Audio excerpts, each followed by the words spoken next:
Hello दोस्तों।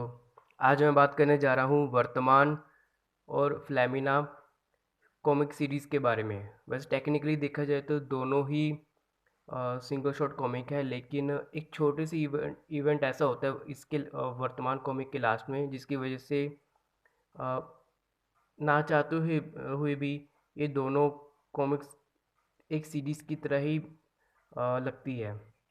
वैसे बताने की ज़रूरत है ही नहीं, लेकिन फिर आपको बता देता हूँ कि फर्स्ट पार्ट का नाम है वर्तमान, सेकंड पार्ट का नाम है फ्लेमिना।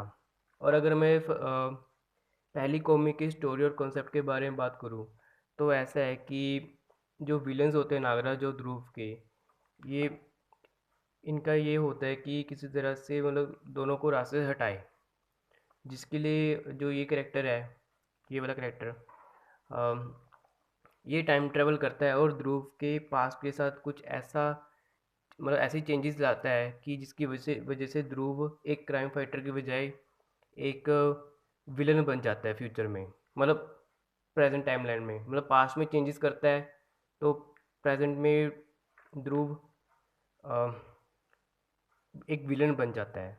और सबके दिमागों से, मतलब नागराज हो गया, जितने भी लोग होते हैं सबके दिमागों से निकल जाता है कि ध्रुव कभी क्राइम फाइटर भी था। और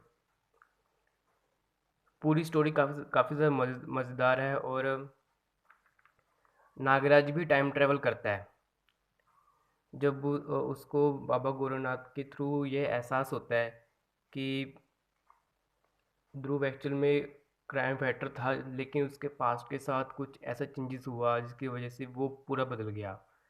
तो ध्रुव को सही रास्ते पर लाने के लिए नागराज भी टाइम ट्रेवल करता है और ध्रुव के पास्ट को फिर से बदल देता है, जिसकी वजह से ध्रुव वापस से क्राइम फाइटर बन जाता है। और चाहे प्रेजेंट का टाइमलाइन हो, मतलब स्टोरी के हिसाब से, चाहे पास्ट का टाइमलाइन हो, ये दोनों सीक्वेंसेस काफ़ी ज़्यादा मज़ेदार होती हैं।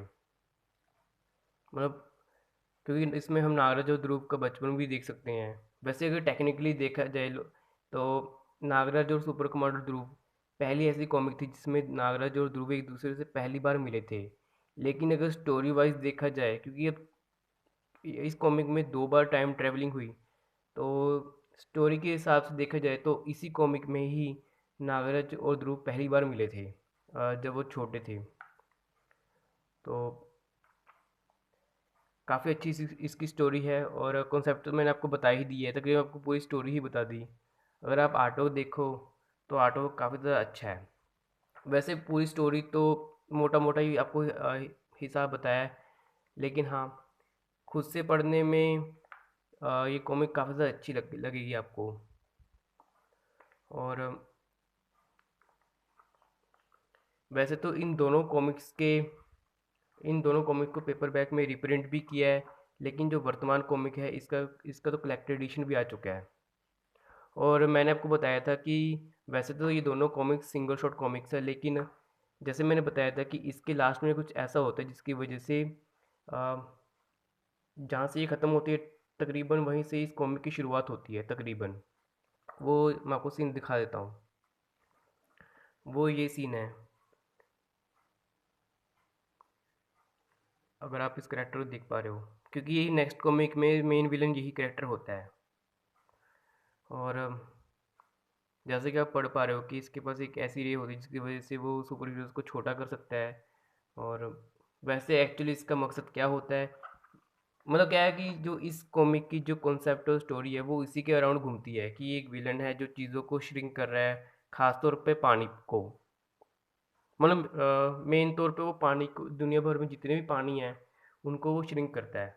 और वो ऐसा क्यों करते हैं, क्या रीज़न होता है, ये सब जानने के लिए आपको ये कॉमिक्स पढ़नी पड़ेगी। हाँ, एक बात और, जैसे कि पहली कॉमिक सिर्फ 2 in 1 कॉमिक थी, जो ये वाली कॉमिक है सेकंड कॉमिक, ये एक मल्टी स्टार कॉमिक है जिसमें आपको डोगा और इंस्पेक्टर स्टील भी देखने को मिल जाएंगे नागराज ग्रुप के साथ साथ।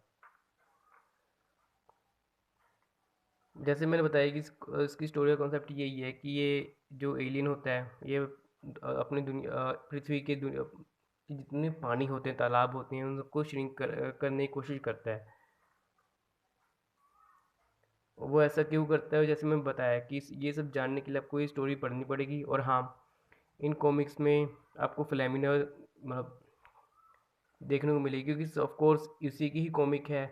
और आपको छोटा नागराज यानी कि विशांग देखने को मिल जाएगा, साइब्रो देखने को मिल जाएगा। और एक बात, जो ये फ्लेमिना है, जिसका आई थिंक जो असली नाम था शमा, जिसको पहली बार लावा सीरीज़ में इंट्रोड्यूस किया था, वो आई थिंक इसी कॉमिक में दूसरी बार अपीयर हुई थी।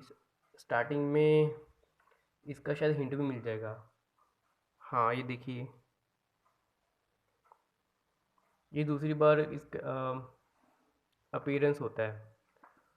और क्या होता है कि जो अपने मेन सुपर हीरो होते हैं, वो इन मेन विलन से लड़ने के चक्कर में बेचारे खुद श्रिंक हो जाते हैं।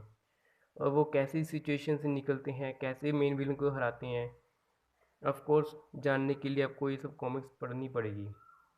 बहुत ही शानदार कॉमिक है। और आपका जो ये आपको समझ में आ जाएगा कि क्यों ये पानी को श्रिंक कर रहा है। आर्ट वर्क देख सकते हो, काफ़ी ज़्यादा ज़बरदस्त है।